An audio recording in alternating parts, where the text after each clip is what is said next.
Welcome all to episode 3 of the Butt Chug podcast, Beer Shorts.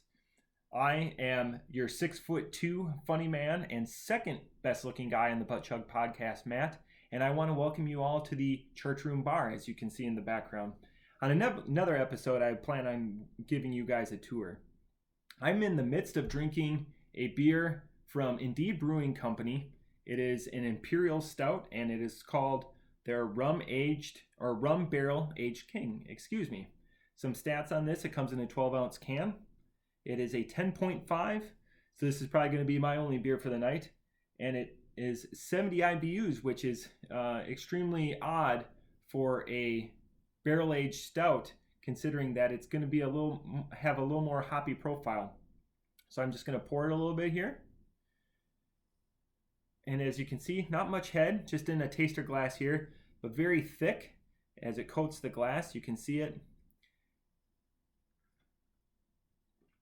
This is an extremely boozy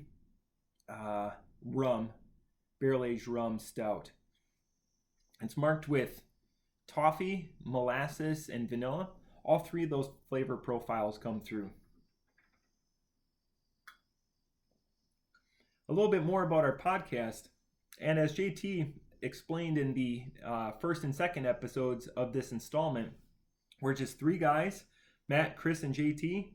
We like to get together, we have a couple of beers, we crack wise, we play games, crack on each other, and rate a couple of beers. We rate beers on a scale very similar to Untappd. We rate 0 to 5 in 0.25 increments. And typically on the podcast of late, what we've been doing is pretty much sours and IPAs, but we're hoping in the last 47 episodes that we're going to diverge and go more exploratory and go after beers that we may not like. And that this is one of those, sorry, Stacy, a hallmark from the podcast. This is a stout. We've only had 4 stouts so far on the podcast because we're trying to one up each other and find that five butt cheek sour or IPA. Wow, this is a complete departure from what I'm usually used to drinking. This beer completely coats the mouth and it really sticks with you. That toffee and molasses, which you think are a little more higher viscosity liquids, they stick with you a long time, but it's nice because that vanilla settles that out and it pairs very well with like a toffee, like a buttery taste. What I like about this beer is it really packs a punch, but as you can see by my initial reaction, I think that's also what detracts from it too, is it is a unforgiving 10.5. It definitely lets you know it's not hiding the booze at all.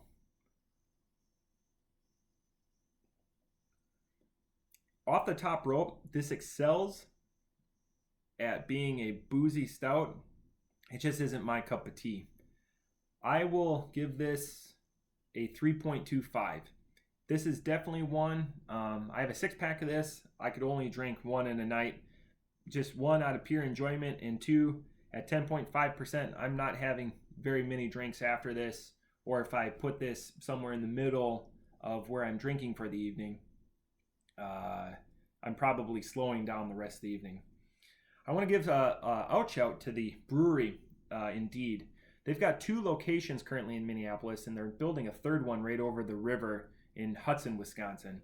So a lot of the chuggalos that reach out to us from northern Wisconsin, this brewery is more in your backyard. They're more known for their IPAs. They've won a lot of local awards in Minnesota. I'm not aware of their awards that they've won nationally, but they put out a really solid IPA product, as a lot of Minnesota and that greater area typically are hopheads, at least that the ones that I know and associate with and talk about. So again, this is a good stout. It doesn't appeal to me. It's definitely a boozier, so if you're going after some hot action on your beer, this is definitely what you want to take to the party. It's a sweeter one. It's not something that's going to give you a lot of pouring action, but as you can see with the glass, it definitely coats it. How it sticks with the glass there. I'm not even going to pretend to do the can art boner segment, but because I couldn't do it justice. But there's a lot going on, a lot of pencil artistry, lots of lines and colors. And it just definitely describes it as a roasty, toasty, pitch black body, burly enough to unshiver your timbers and warm your weary bones. No arguments there. It definitely does that for me. But thanks for tuning in. Check us out again on our SoundCloud and our iTunes pages. And again, I'll post this on my Untapped. I'm Digital Bather on Untapped. But also check out my two friends and my cohorts, Turds Forever as Chris, and Accident Prone with an X, AXIDENTPRONE3. And that's JT. Thanks for tuning in, and be sure to tell your friends. Cheers.